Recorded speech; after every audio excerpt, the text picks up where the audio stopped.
Moving to Live is a podcast about movement and exercise.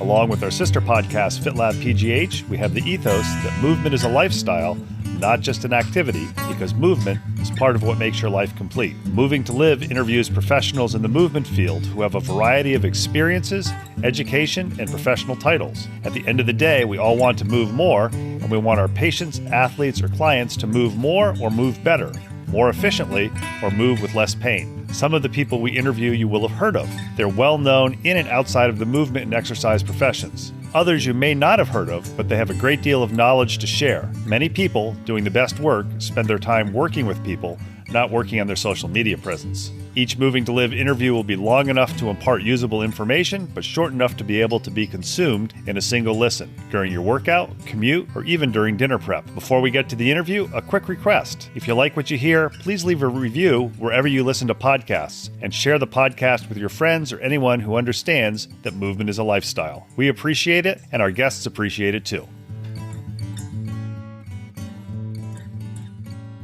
Welcome back to another edition of Moving to Live. As you heard in the intro, Moving to Live, along with our sister podcast, FitLab PGH, have the ethos movement is a lifestyle, not just an activity. We really want people to think about movement as the norm, not the abnorm. And I try to seek out interesting people in the movement field. Some of them you may have heard of. Some of them might come across from searching on the internet or something pops up on social media. And today's guest, I actually came across probably about 6 months ago when I was looking at natural footwear, and I saw that he had appeared on a podcast of two people who were involved in natural footwear. And he had the idea of what you need to have for flat pedals or for biking pedals. There's a much larger platform. And so rather than just calling him up and saying, hey, can I interview you? The first thing I did is I bought a pair of pedals, tried them out a little bit. My girlfriend tried them out. She bought a pair. I now have two pairs. I will tell today's guest I probably will not give them up and use them on my gravel bike, but I can tell you on my fat bike, they have a permanent spot. Today, we're talking with James Wilson. He is a mountain biking coach. He is the inventor of a type of pedal that we'll talk about. And what I found when I dropped down the rabbit hole of social media is he's also involved with Brazilian Jiu-Jitsu. So James, thanks for taking time to respond to my email and talk to Moving to Live. Yeah, Ben, no, my pleasure. Always happy to spread my propaganda in different areas. So yeah, thanks for the opportunity. So my favorite question I always ask Moving to Live guests is you're stuck in an elevator or you're at a mountain bike festival or on a mountain bike ride and you're wearing a t-shirt that identifies who you are. What is in a positive way, what's your elevator spiel when somebody says, hey, James, what do you do for a living? And what's your response? As little as possible. It's an interesting question because I don't really know how to answer it because I have a few different hats and they've all led to a pretty interesting, unique spot for me. But in a nutshell, if somebody asks me that, I tell them I am a strength coach and an internet entrepreneur. That's kind of it in a nutshell, and which of course usually leads to more questions. But that's what I do. And I know you're in Fruita, Colorado. Where did you start out? I mean, where did you grow up? And somebody who's involved in the movement field, were you an active kid growing up or was it something you discovered later in life? No, I grew up being active. I was born in Ardmore, Oklahoma. I spent a lot of my life in the South, Oklahoma, North Texas. My grandparents lived or owned a 300-acre ranch. So, I went and spent summers with them. I mean, I still remember just grabbing a BB gun and me and the dog just heading off in the morning and coming on back in the evening. And, so going out and doing things and was just always part of my lifestyle. So as I grew up, I ended up in high school in a town outside of Fresno, California called Clovis. And I was going to Clovis High, and I'd started working out before that. I remember in junior high, like my dad had one of those old weight sets with the plastic, cement filled, plates, and going out there, not knowing what else to do, just doing bench press and curls. What else do you do with a barbell? But in high school, I started to get a little bit more serious about working out. My main motivation was I wanted girls to look at me because I was pretty skinny. And so back then in the early 90s, everything was bodybuilding. And so, I mean, I still remember like going to the newsstand and seeing if the new issue of Muscle and Fitness had come out, and, you know, like really like taking it seriously.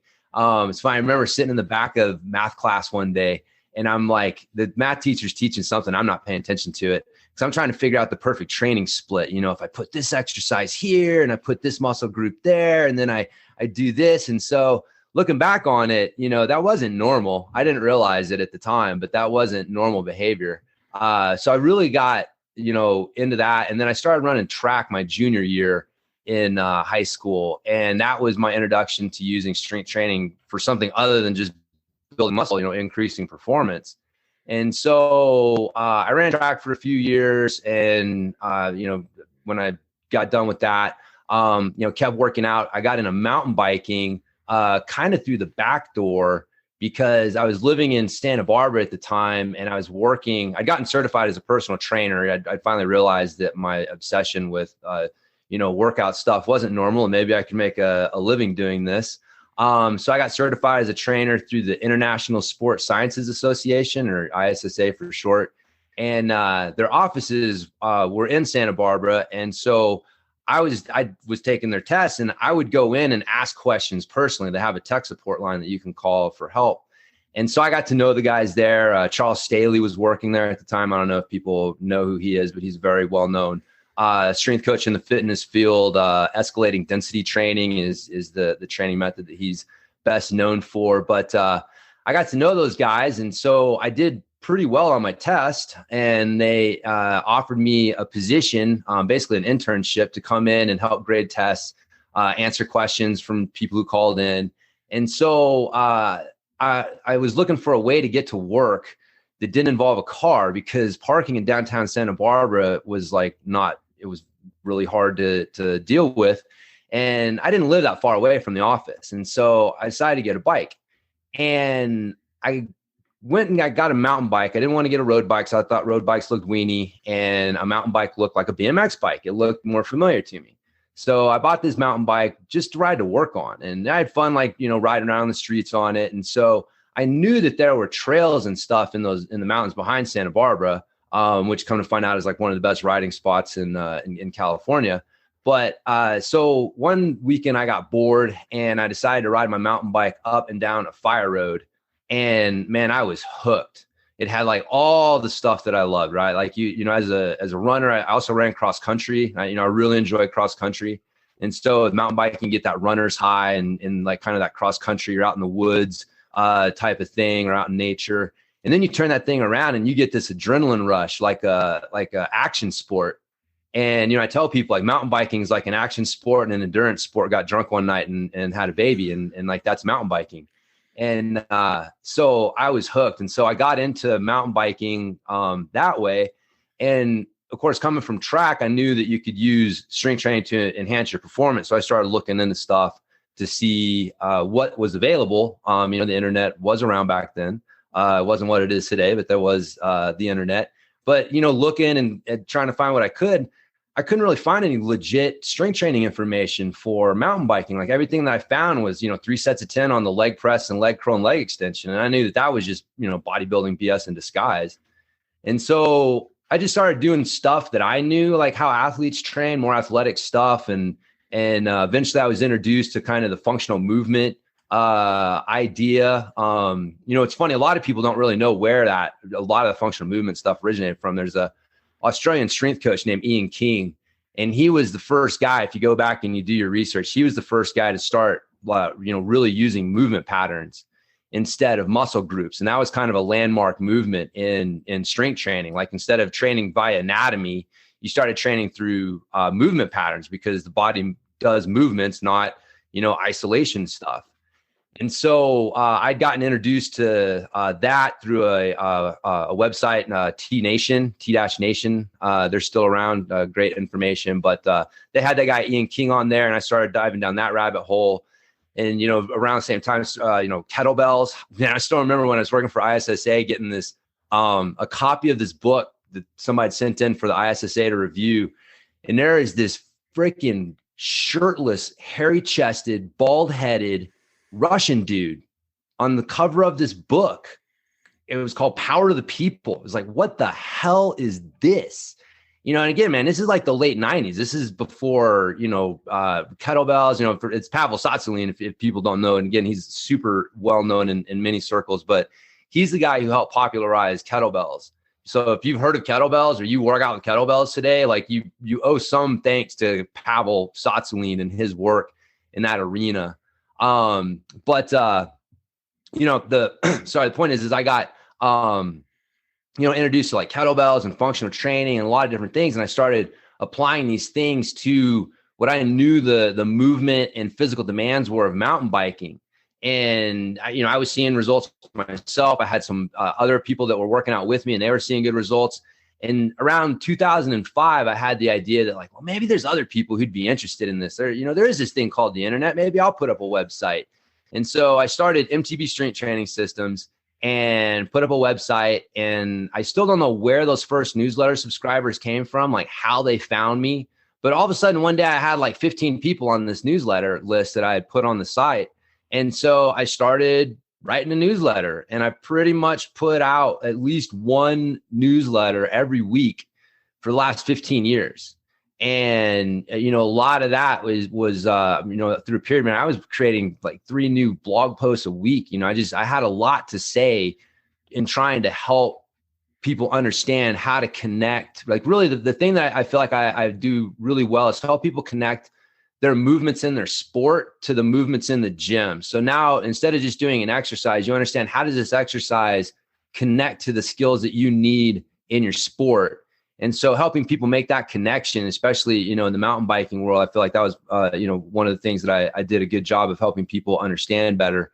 You're no longer just doing kettlebell swing, you're practicing the explosive hip motion you need for a manual or bunny hop, things like that. And so, but anyway, so that's kind of led me to where I'm at today. Just, in 2005, started that site, and I've had the opportunity to work with a lot of top writers and, written for a lot of the top websites and magazines. And, but yeah, just, I feel like I've tried to do my part in helping people understand how to move better, both on and off the bike, and how those can help them. So, but yeah, that's the long version of it.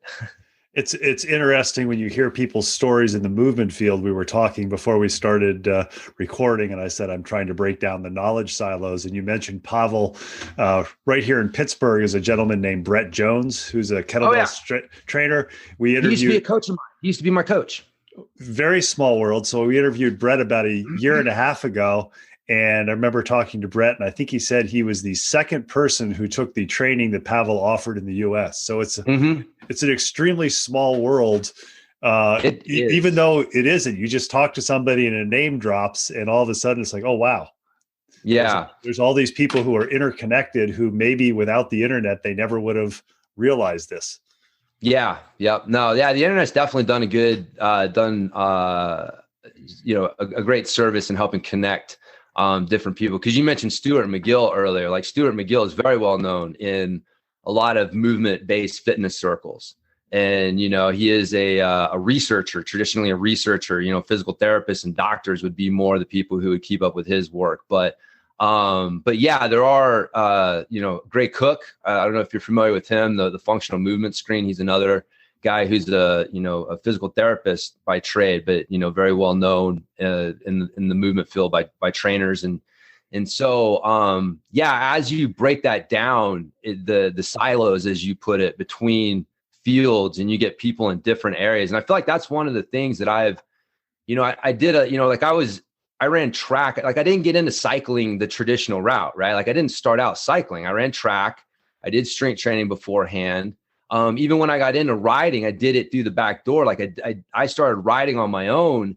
I didn't have a group. I didn't have a friend. Like a lot of people, when they start riding, especially old, later in life, when they're adults, they usually have like an adult friend of theirs who's like, hey man, you should come check this out. You should come ride with us. And so you get introduced to a group or, another rider really early, and they tend to, usually well-meaningly give you a lot of advice, and they don't really give you the chance to learn things and work things out. And, I put it like, we have a tendency in the cycling world first time we see someone struggle, we're like, oh man, you need, clipless pedals, you need this, you need that. And it's like, man, it's like a child learning to walk and you see him fall down once and then you put him in a walker. It's like, are they safer? Yeah, but you didn't give them the chance to learn how to walk. And so, I had that chance because I didn't have someone telling me like, this is what you need and this is how you should be doing things. Like I was just out there like doing my best and, oh, that worked, do that more. That didn't work. Well, don't do that again. And there's something to that. Like that's how we are designed to learn how to move, is through mistakes.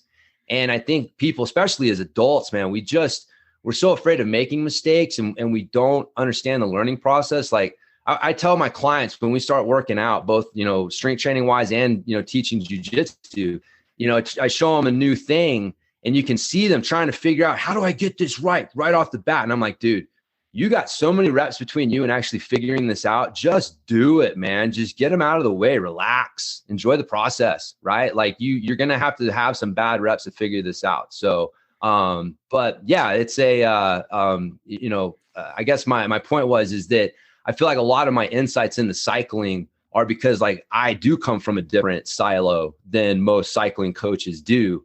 And even myself, I've been influenced from a lot of people who are from other silos than what you would, traditionally consider to be the realm of a strength coach or something like that. So it is that, and there's a book called Where Good Ideas Come From. And in it, he talks about this concept called the adjacent possible. And the idea is that you gain bits of knowledge and experience and insights, and the combination of those things is unique to you and you alone. Right? Like you had an insight into a need for a movement podcast, right? Like there was a moment where everything that led up to that moment gave you this unique insight, and you were able to kind of like peer over the edge and see, well, what's possible? What's next from this unique vantage point that I have? What is that adjacent possible? And, so you're able to see these things if you have a unique viewpoint. But if you're just stuck in an echo chamber and you don't have a unique viewpoint, like you're never going to see like what's possible for moving things forward. But again, man, these ideas for moving things forward can often be threatening to the establishment, which is a problem in itself. But yeah, no, breaking through those silos and learning from people in different arenas is super important for really developing a good insight into what you're doing. You've mentioned a couple of things that are going to take us down a rabbit hole in one direction, but I think they're well suited. One of the things you mentioned a few minutes ago, and this is what I see a lot of in the fitness world, you have groups of people who are athletes. If you're somebody who's a runner or a cyclist or, a weightlifter, it's like, okay, so you're going to the gym as a weightlifter, you're lifting weights for that. Or if you're a runner, you're going to the gym for that. But so many people don't get the idea. And I think you probably think the same way I do, although I'll welcome your thought. You talked about teaching your clients that we use the gym for our sport. And in your case, I would imagine most of the clients are mountain bikers. Some of them, I would imagine, don't race, but just the idea of going out and riding, that's a sport that they can do whenever. How do you get the idea across when you have clients who are younger, maybe teenagers, or you get young adults where everything in their life has been organized? I mean, you described you got your BB gun and your dog and you headed out. And I'm a little bit older than you, but my parents' rule was you got to be home for dinner. Yep. If you're going to be late, you better find a phone and call us. But now everything is organized, and just focusing on one of the areas that you're in, the mountain biking. I mean, you've got kids who are 7 or 8 years old and mom and dad are sending them to mountain bike camp to learn how to huck and to learn how to bunny hop. Whereas, half of the fun when you're a kid is realizing, oh, if I slam on the front brake and don't touch the back brake, I go flying over the handlebars. Oops, I won't do that again. Never do that again. Yeah. I can still remember doing it on a downhill when I was like 7 years old. And it's like, oh, so that's what happens.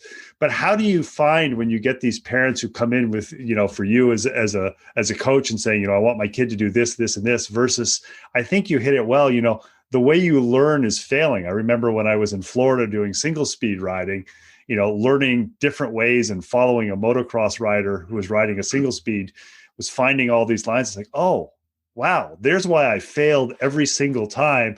Now, when I go in this direction, or if I pedal slightly differently, I can do it. Rather than somebody sitting there and saying, okay, Ben, when you go up this hill, when you push the left pedal down, pause for a second before you hit the right pedal. It makes a very regimented sort of thing.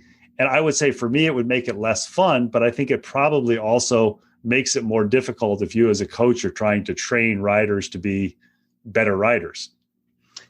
Yeah, man, I will admit to you that on some level, I've kind of given up and I don't deal with it. That's why one of the reasons I love jiu-jitsu is because failure is baked into it. It doesn't matter how big you are or what you did beforehand, you are going to get smashed by someone smaller than you when you first start doing it, man. It is like there are zero illusions as to your greatness.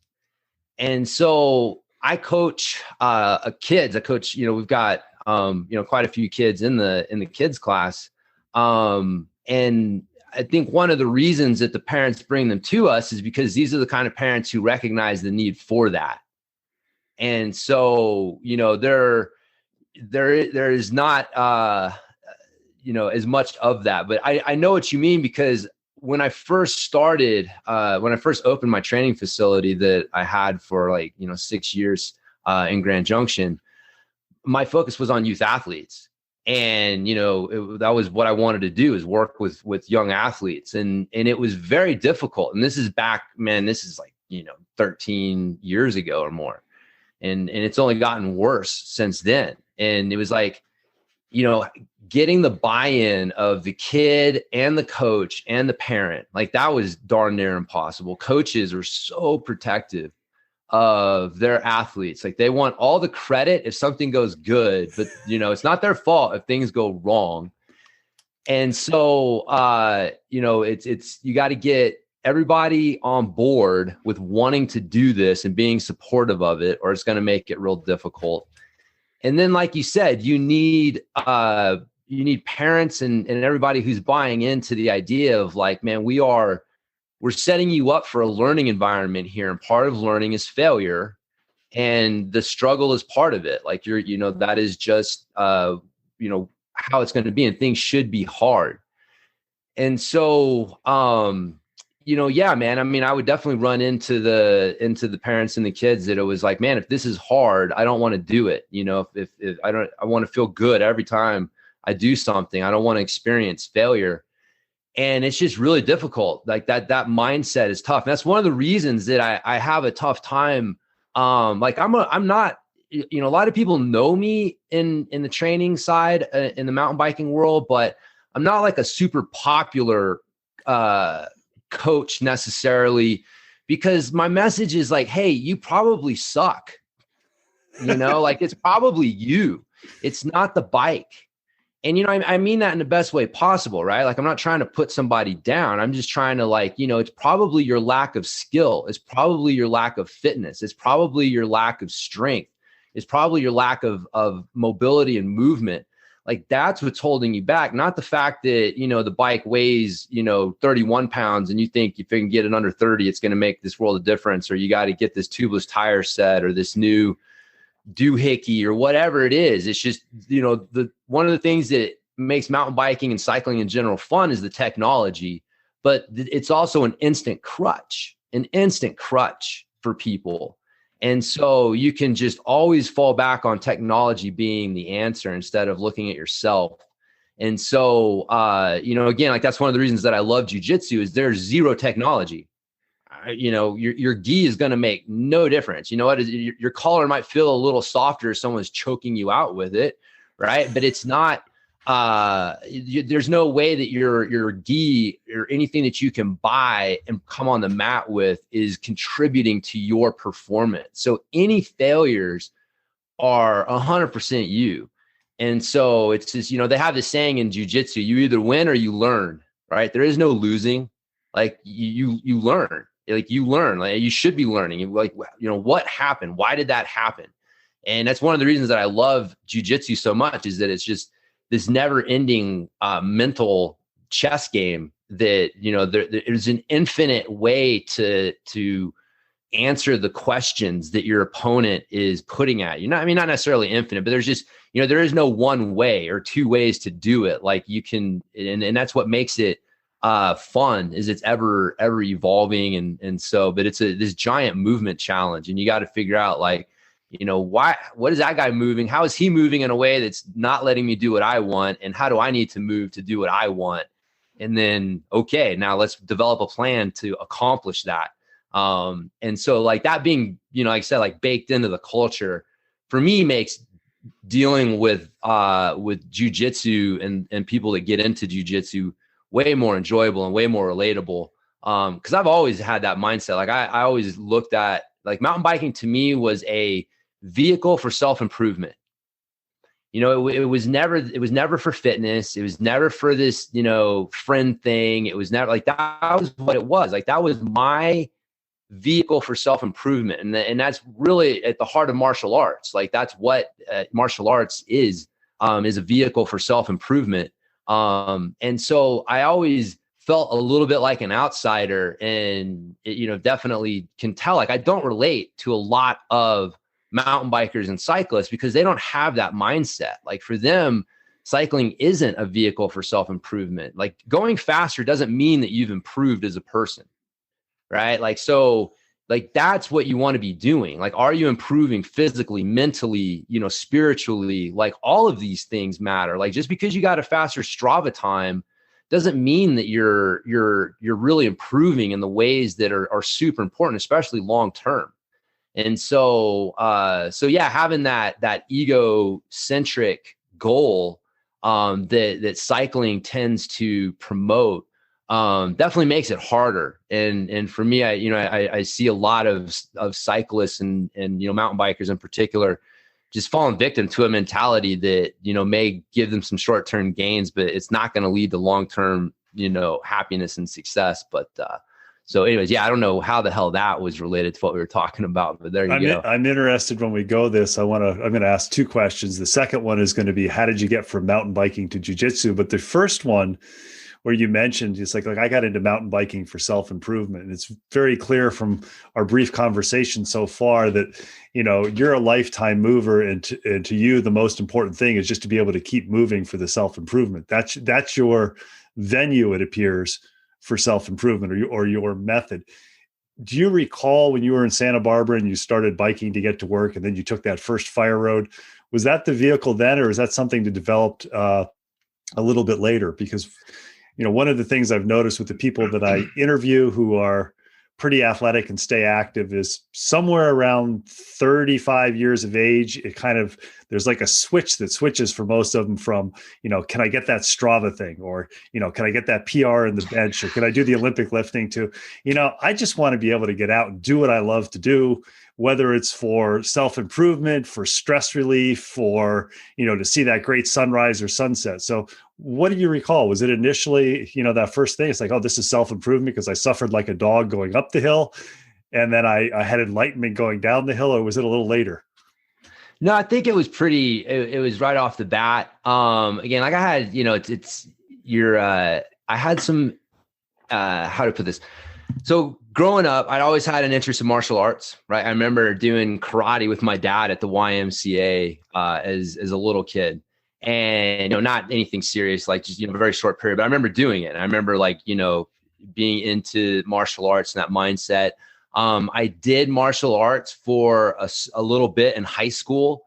It was like kind of a Korean martial art, kind of like Taekwondo type thing, and so. I was into that for like a year. And so, that really just spoke to me, that whole, what are we doing here, man? We're here to improve ourselves in all of these arenas. And so, and then when I went to my 1 year of college, before I partied my way out, because I didn't know what I wanted to be when I grew up, I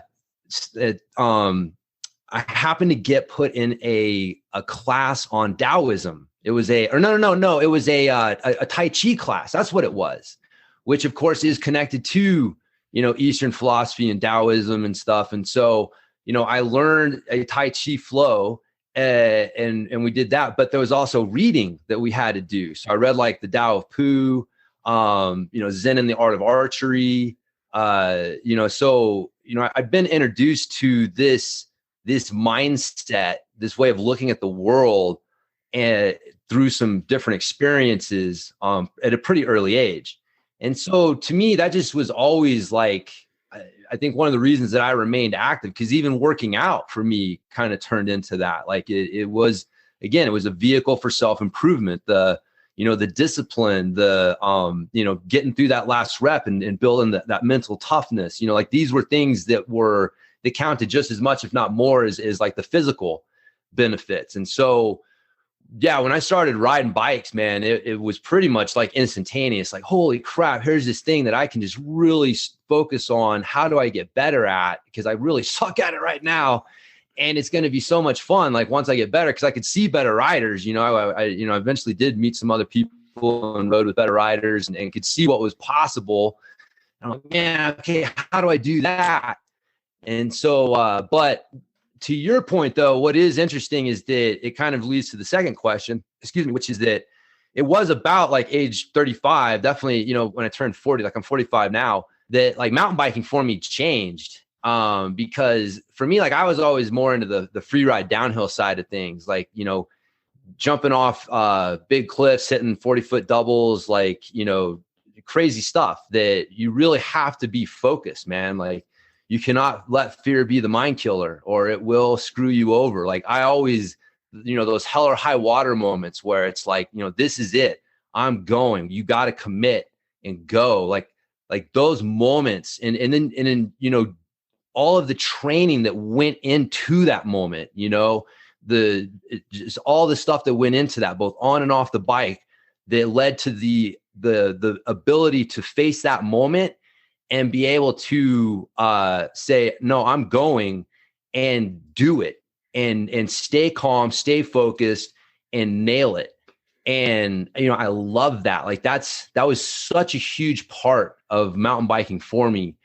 And eventually though, man, you can't do that as you get older. It just doesn't work as well because, like I mentioned earlier, you learn how to do things by failing. Well, when you fail doing stuff like that, man, it hurts. Like I've popped both AC joints. I have, had to have surgery on one of my thumbs because this one that doesn't extend all the way up because I popped a tendon in it from a wreck, torn meniscus, split my face open. I mean, I have a laundry list of injuries that I've incurred. I tell people like I've sacrificed many body parts at the altar of the mountain biking gods, and some of them twice.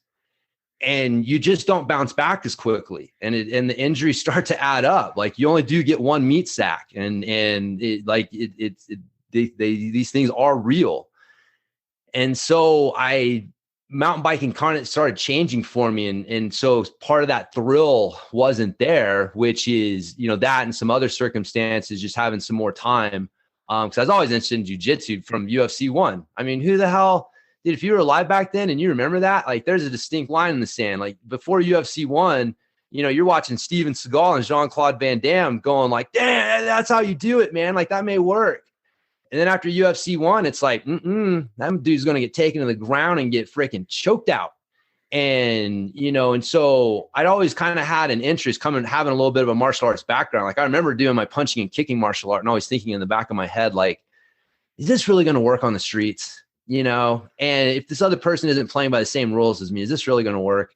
And then you get into jiu-jitsu and, I had that opportunity, but it like I said, I just kind of was looking for something else. I wanted to be a white belt at something, both literally and figuratively. After riding for a long time, your incremental and your improvements are much smaller, right? When you first start something, it's super fun because every time you do it, you're getting better, you're getting better, you're getting better. And like I remember that from riding. I remember that was part of the thrill. Is like every time I go out, I can ride further. I can do something I couldn't do before.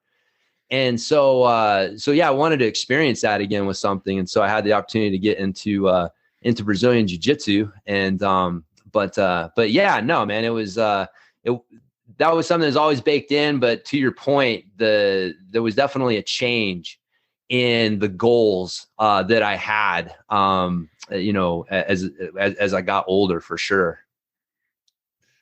And we get into the third trifecta now, which is where I first became aware of you. I think, you've done a great job talking about mountain biking and really integrating how that plays in with martial arts, which I hadn't thought about. I've had the opportunity to interview a gentleman who taught Tai Chi and meditation. And I still remember telling us, like, Don, I can't sit there and meditate. I just can't do that. It drives me crazy.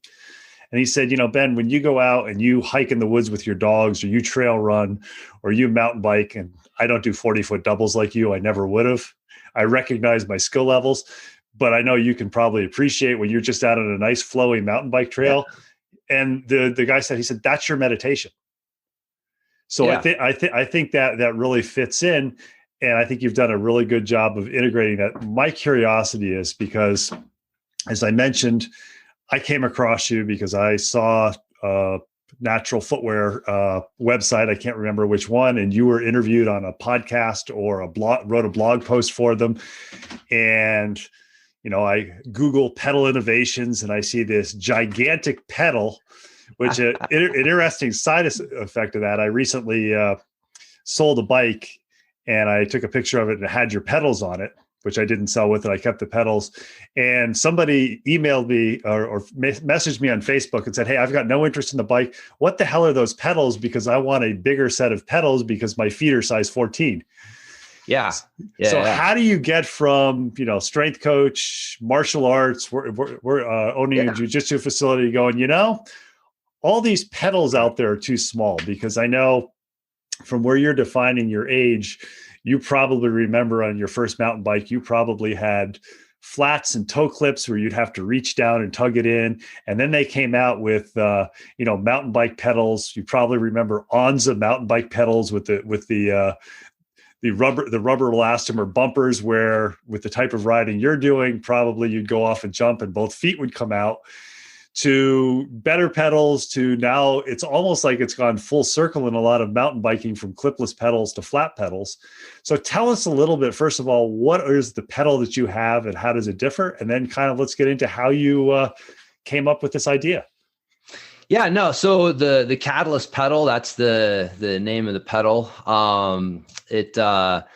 That was an inspiration one day on the trail, kind of in that meditative flow state where I'm like, at the top of a climb and a little hypoxic because, I'm trying to catch my breath. And so as part of my, I used to be a runner, right? And I remember having them getting me ready for orthotics because my knees and stuff hurt so bad. And so I came across the book Born to Run, which, has influenced a lot of people. And so, that made a lot of sense to me as far as like, the foot, I'd even kind of experienced like what happens when you have these overly cushioned shoes and stuff. And so I started getting more into the barefoot running, barefoot training movement. So like in my gym, you'd work out barefoot or in minimalist shoes. Like we wouldn't allow, big bulky shoes. Like, your foot's an amazing part of your body, and you need to let it move. You need to let it do its thing. And so, the barefoot running and barefoot training was something that was always, had been a part of my thought process for a while. And so I'm sitting out on the trail one day and I'm like, man, why don't I need stiff-soled shoes in the gym? Right. So, whether you're on flats or you're on clipless pedals, you're running this thing, like you didn't have really stiff shoes, so you get good power transfer and everything feels secure, or you've got, softer soles, which is a little more comfortable, but they're bending. And it's, so like your foot turns into this weak, unstable mess that you need the soles, you need your shoes to fix. And I'm like, well, why don't I have this problem in the gym? Like, why can I be in the gym and I can be squatting or deadlifting, all this weight and no problem. But I get on my bike and I got this weak, unstable mess. And the answer just kind of hit me out of the blue. And the initial insight was that, well, it's because the ground stabilizes both ends of your arch when you're standing on the ground. And the arch is one of the strongest forms in nature, but only if you stabilize both ends. If you destabilize one end, the whole thing falls to crap. And so when a modern, most mountain bike pedals, pretty much all of them except for mine, are built under the assumption that you only need to push through the ball of your foot, right? There's this idea that riding a bike is like running or walking or jumping, and so you need to be on the ball of your foot because you're pushing through the ball of your foot when you're doing these activities.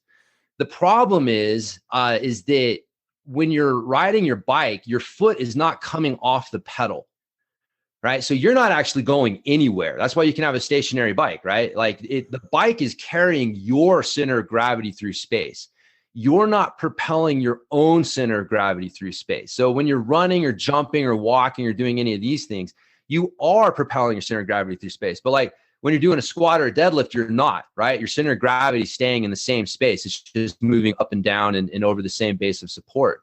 And so this is a very important thing because how your foot acts in these two situations is very different. And again, this is why when you're in the gym, no one tells you to push through your toes, right? No one tells you, like when you're doing squats and deadlifts and lunges, hey, why don't you come up on the balls of your feet and drive through your toes? Because that's how you do it when you run and walk and jump. And that's your most powerful thing, right? So that's what you should be doing all of the time.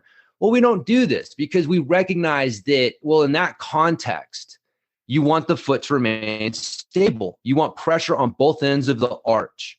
And taking pressure off of one end is going to screw up the whole thing. You're going to have problems with the knees, the low back. You can't recruit the glutes as effectively. So that's why we don't do it. But people had this misunderstanding, right? Like we forget that the modern bicycle as we know it is, I think, like less than 150 years old, right? Is known as the safety cycle. And so you literally had these dudes in bowler hats and handlebar mustaches looking at this newfangled safety cycle. And they're like, well, that looks like running or walking. So you should just push through the balls of your feet. Literally, this is where it comes from, right? And so like everyone assumes that there was this council of smart people at some time who sat down and actually studied this and confirmed that, yeah, this is actually what's going on. And it hasn't happened, right? It's this echo chamber. You mentioned it earlier. That's the biggest problem with cycling is it is a giant echo chamber. There is a church of cycling and everyone knows what the 10 commandments are. Thou shalt wear clipless pedals. Thou shalt, do this or that, whatever. It's like, and everyone has to toe that line. And no one thinks like, well, do we really need to do this? Is this really the best way? Maybe it is, but we should just question it and see it. They don't do that in a lot. And not really, it's not just cycling. It's pretty much everywhere.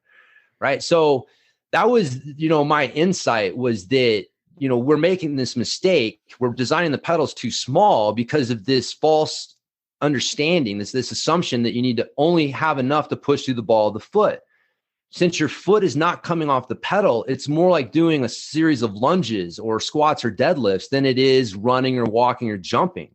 And so in that case, you want to make sure that you have both ends of the arch stabilized so that you can create pressure. There's all sorts of things that happen. Not only does it help your legs, right? So now, just like in the gym, when you are able to drive through the heel, you have pressure on the backside of the arch as well. This allows you to recruit the hips better. Like one of the number one things that people tell us from the clipless pedal or from the Catalyst pedal, especially when they're coming from clipless pedals, is that it takes away their pain, right? Like ankle pain, knee pain, low back pain, foot pain, this pain that they've had bike fits. They've tried all the different stuff.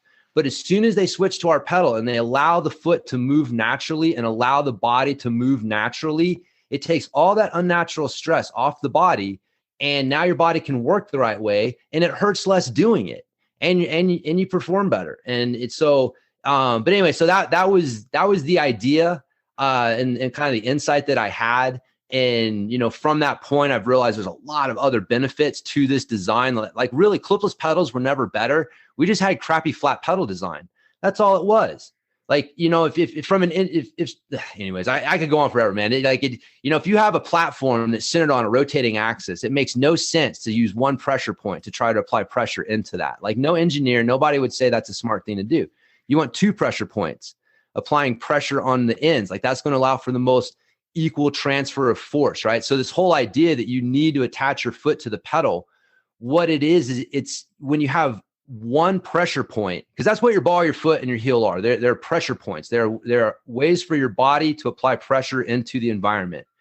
And so when you only have one pressure point, you get this rotating happening, right? Because you can't create equal pressure. You have to have that pressure point perfectly centered over the axle, which is almost impossible to do. And most people find extremely uncomfortable. So most people will at least run that cleat a little bit forward of the axle, which is why you see people's toes pointing down when they're pedaling hard. It's uneven forces going into the pedal, rotating the pedal forward and their foot down, right? That's energy that's being lost. Now, one answer to that is to attach your foot to the pedal. Yeah, that's going to keep your foot from flying off the pedal. You know what another answer is?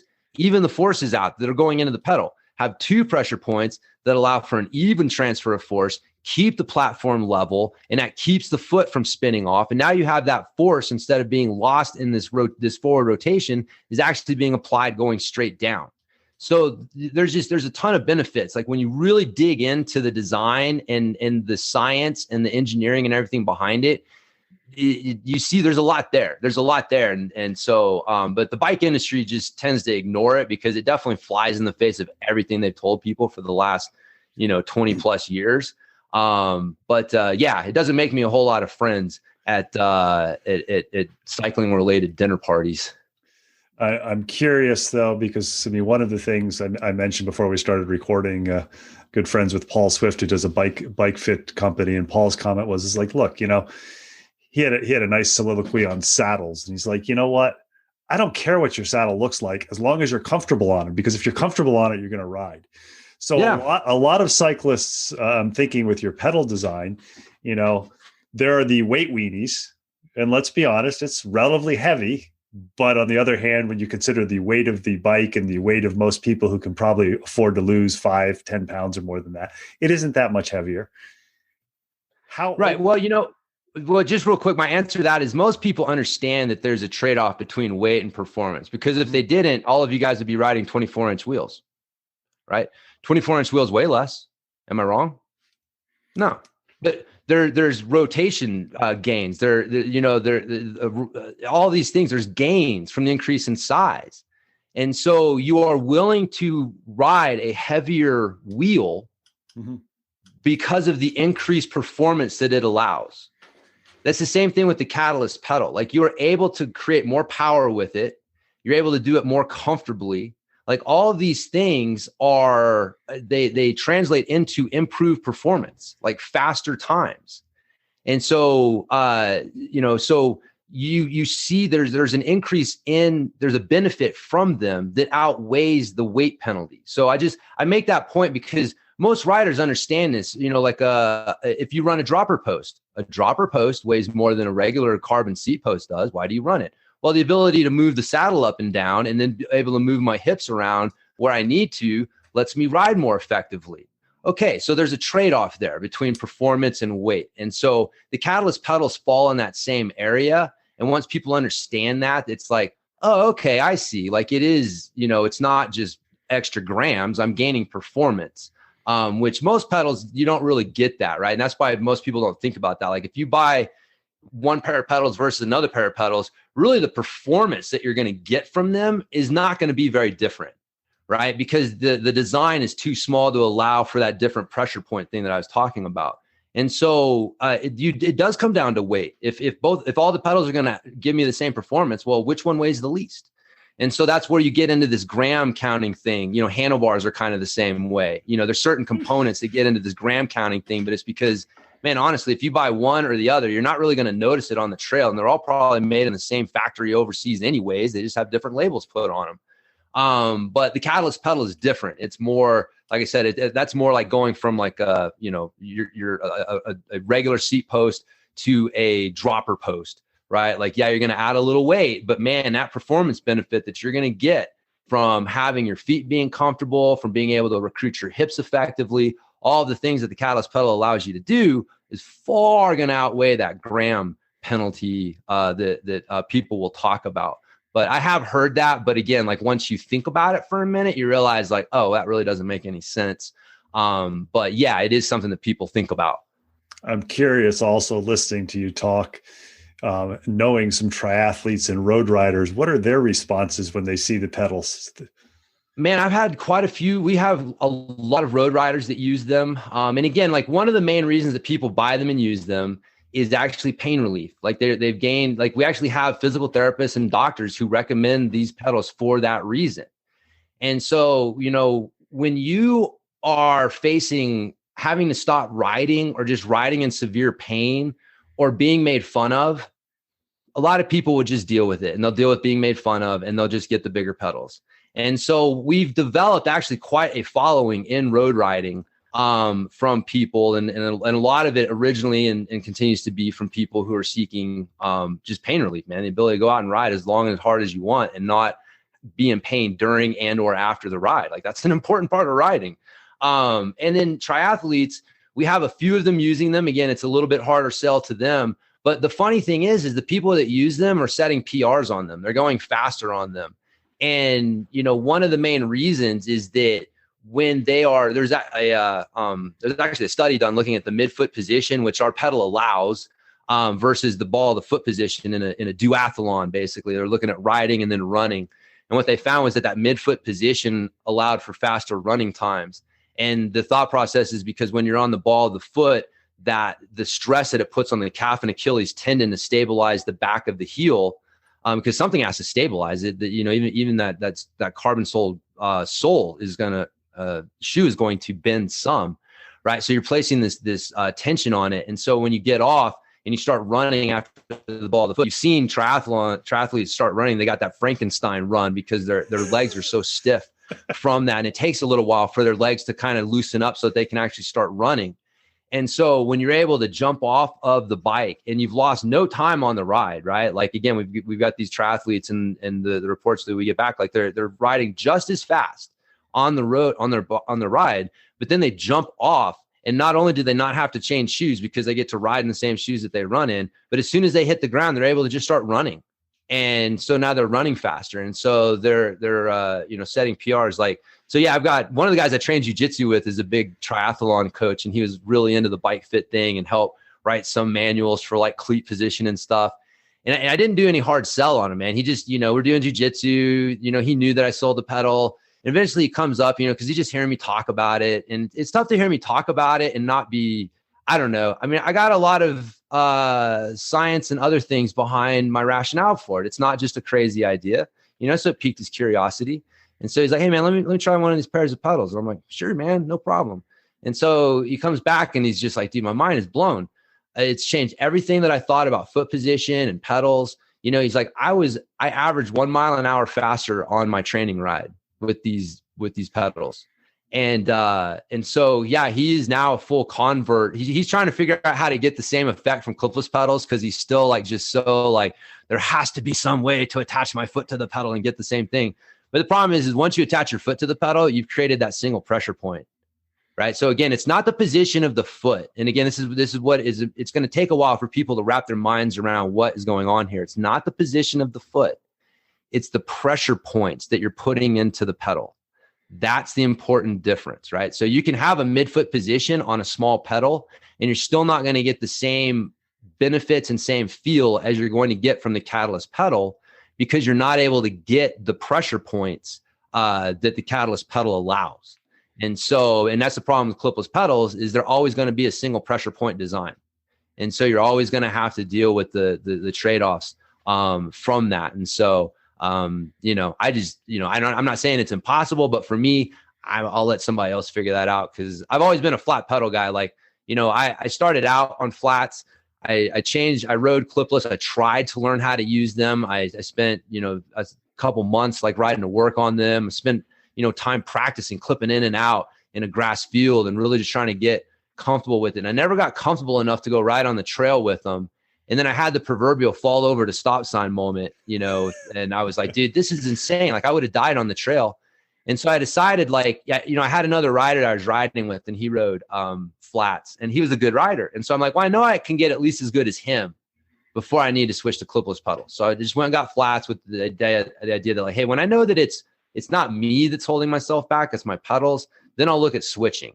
And so, like, that was one of the things that led to the Flat Pedal Revolution Manifesto, which you mentioned that you had read, like, all the science behind the pedal stroke, like, again, there's so much misunderstanding about just the basic pedal stroke and the muscles used and clipless versus flats in the first place. And then you start trying to tell people, like, okay, now not only do you need a flat pedal, but you also need a flat pedal that's like way longer than anything you've ever seen before. And so, yeah, it's going to be some time, but I think that the science, the movement principles, everything is behind it. And that eventually you're going to see this design become the dominant design on the market, because it's just going to become undeniable that this is the better way for your foot to interface with the pedal, at least for your average rider, right? Like, the clipless pedals may always have a place in like competition, but I compare that to like, a powerlifting weight suit, or you're even like a weight belt, right? That's like saying like, hey, the strongest guys in the world use a weight belt when they compete. So that means that I should wear a weight belt every time that I work out. Well, that's the same mindset for someone who only rides clipless pedals. It's like, all right, maybe the fastest riders in the world wear clipless pedals, but there's still a place for training raw, right? There's still a place for just letting your foot make mistakes, figure out how to create pressure. Like training on flats is going to make you a better rider. And then if you do switch to clipless pedals and you do decide to use them, you're actually going to be a better rider, because you're going to be using good movement and good technique, not just whatever the movement dysfunctions and things that the clipless pedal's greatest asset is also its biggest liability, which is that you can do anything. You can just pull up on the pedals and the wheels will come up. You can pedal any way you want, and those things are going to go round. You don't have to keep pressure on the pedals, and your feet won't come off. Right. And so like, again, in a race situation where any of these things in a fatigued state could make the difference between, being on a podium and not, then maybe, right, we can have that discussion. But, again, just working with high level riders, that was another thing that opened my mind to this, is most high level riders are really good on flats, right? Like they built their skills on flats and then they use clipless pedals. But, this idea that's sold to the general public about clipless pedals being the way and is just not accurate, and I feel is actually doing a disservice to a lot of people unnecessarily. So yeah, man, that's that. I know listening to you talk about the pedals too, one of the things that comes to mind that you haven't even mentioned, cycling, as you said, is a relatively closed field. And I mean, if you're an unfamiliar or new cyclist and you walk into most bike shops, I won't say all, it's intimidating, because if you say, yes, I want to ride a few trails, the first thing they're going to do, and again, this is most, not all, they're going to try to sell you a $5,000 bike where maybe you don't need a $5,000 bike. And they're going to convince you, well, you need clipless pedals. They're going to convince you, well, you need this and that. And I think one of the things, and I'm saying this as a consumer who paid full retail, you didn't give me pedals. I let my girlfriend try them, who really this year got into biking for the first time. And one of the things that I noticed with her is starting from a stop when mountain biking, we're not doing technical things, because of the larger platform, she was more secure than when it was a smaller platform of regular pedals. So, she could get started, and then she was at pace, she could readjust her position. So I think that's one of the things you didn't mention, that if people are listening, it's like, that larger platform also can be a safety or a comfort thing for people who maybe aren't skilled like me, or maybe are new to cycling. Yeah. No, man, having that platform down there, your foot wants it, right? Like that's one of the reasons that, people feel better sitting down, like seated pedaling. That's another thing in my training stuff that I really emphasize for riders. I think for no matter what your discipline, like seated pedaling is a turd, man. It's terrible for you, right? Like if sitting's the new smoking, what is seated pedaling? Like bong hits of crack? Like, it's terrible for your body being locked in the adult fetal position, laying a ton of tension on the system, right? It's tension is what creates stiffness, right? So sitting down and recovering, right? Where you're easy spinning, not a lot of tension in the system, that's fine. That's not going to hurt anyone. But it's when you lock down and you start creating a lot of tension in the system. And that's what creates stiffness. And you don't want to be doing that. You don't want to be creating stiffness in the adult fetal position. So standing up allows you to get into a much more natural position. There's still some compromises and problems. It's not 100% natural, but you're able to, get your hips forward. And so your shoulders are more over your hips are more over your feet. You're able to drive with the whole leg and get full hip extension, right? Like people spend buku amounts of money on bike fits to try and get the knee angle just right. Well, guess what? When you stand up, you get the perfect knee angle, which is locked out. Because actually, again, some people don't realize when you are running, walking, doing all this stuff, when your knee is locked out, you get a co-contraction between the quad and the hamstring to stabilize the knee. And then you're using the hips to finish off the most powerful part of the running or jumping or whatever that is. And so when you're sitting down, you're not able to get that co-contraction because you don't get 100% knee extension and you don't have pressure on the foot. The pressure's on your butt. And so you're running all this tension through your knee in this unstable position. And it's one of the reasons that people's knees kill them and hurt them. And there's a whole industry of, shoes and bike fits and all this stuff to try and solve this problem. And all you need to do is stand up. But again, it doesn't feel secure to stand up when you're bounced on your tippy toes. And you got these tiny little platforms that have a single pressure point that's creating this tipping motion, the harder that you push into them. And so it leads people to this like, well, I need to sit down to be more stable. Right. And so people sit down too much, even climbing, like that's misunderstood. Like if you needed weight on your seat in order to create traction, then Clydesdale riders would never break traction and would just go up the climbs, no problem. Right. But that's not the problem, right? Like that's not it. What you want is pressure. Pressure is weight used actively. Right. So if you think about like standing on a scale, right? Like you weigh whatever that is, like for me, it's about like 170 pounds. But then I can without breaking contact with the scale, I can drive my weight into the scale and make the needle move, right? So I didn't change weight. I'm still 170 pounds. Well, how did I make the needle move and increase the weight? Well, it was because I created pressure. My weight was used actively to create pressure into the scale. And so that's what you need for traction. And so it's not your butt on the seat. Like everyone's seen people climb things without sitting down, right? But then we turn around and we tell riders, well, you need to sit down so that, you're going to lose traction if you take your butt off the seat. It's not true. It's not accurate, right? Again, large people would have the best traction. But you can have too much weight on the rear wheel, which creates problems and spinning out. And so standing up and learning how to use your weight to create the right weight to pressure ratio will actually help you climb more effectively. And you're going to be doing it in a much better position for your body. But again, it's very hard to do that if your pedals are too small. And so again, there's this rabbit hole, man. Like once your foot is unstable, once you don't have good, solid platform, a good solid platform for your foot to operate from, everything else has to be compensated for. And so what you start to realize is a lot of the riding advice and a lot of the things that we're told today are actually just compensations for this unstable foot position, not what's actually best for us from a movement standpoint and even from a performance standpoint. But man, to your point, the larger platform is more confidence inspiring.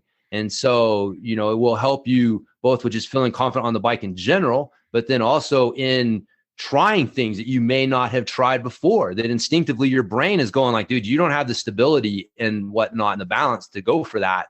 And so, your brain knows, right? Your brain's always monitoring these things. So your mental confidence can hold back your physical, abilities can hold back your mental confidence. And so if your feet feel more stable, it sounds silly, but man, we get this report all the time from people who are like, man, I first ride out on these things. I rode through something that I always walk. And it's like, yeah, because your body feels so much more confident when your feet are stable, just basic movement principle stuff. But it's not something that a lot of riders necessarily realize, because the cycling world and cycling coaches and stuff, this isn't how they think. This isn't, where they're just busy repeating what they learned from the next cycling guy. You learned it from the next cycling guy. You learned it from the next cycling guy. But this whole thought process of like, well, let's look at how the human body optimally moves. And then now how do we apply that to the bike, right? It sounds obvious, and it sounds like that should be the way that we do it, but that's not the cycling industry's approach to it. It's usually, well, let's look at this machine. Now, how do we manipulate the body to fit a theoretical model of how we think this machine should be manipulated? That's where the whole push-pull thing came from, which again, studies have shown is not the best way to do it. And that's why.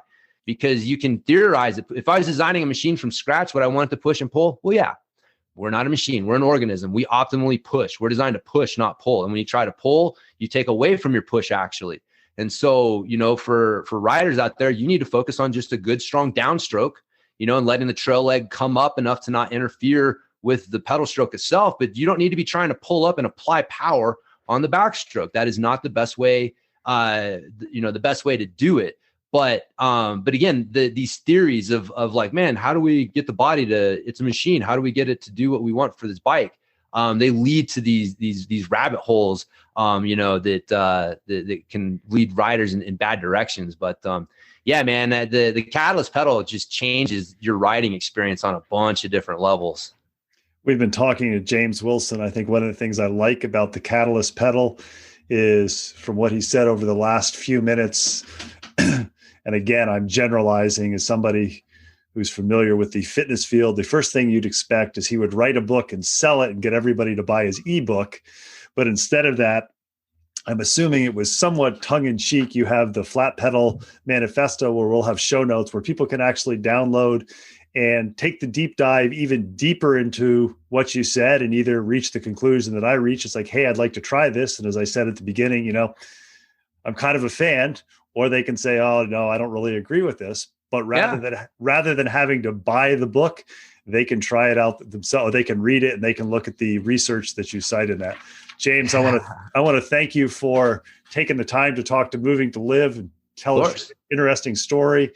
And just at the very least, if somebody's listening to this, if it encourages them to move more or move differently, I think it's a success. So thank you very much. Yeah, man, my pleasure. It's been fun. Thanks for listening to the latest episode of Moving to Live. Make sure you check out the show notes for contact information for our latest guest, as well as links about the things we talked about. Intro and exit music is Traveling Light by Jason Shaw. You can subscribe to Moving to Live wherever you find podcasts or on our website, www.moving2live.com. Please tell your friends about Moving to Live and check out our sister podcast, FitLab PGH, FITLABPGH.com, which focuses on people, businesses, events, and activities in the Pittsburgh, Pennsylvania area that make movement a priority, because movement is a lifestyle, not just an activity. Until next time, keep on moving.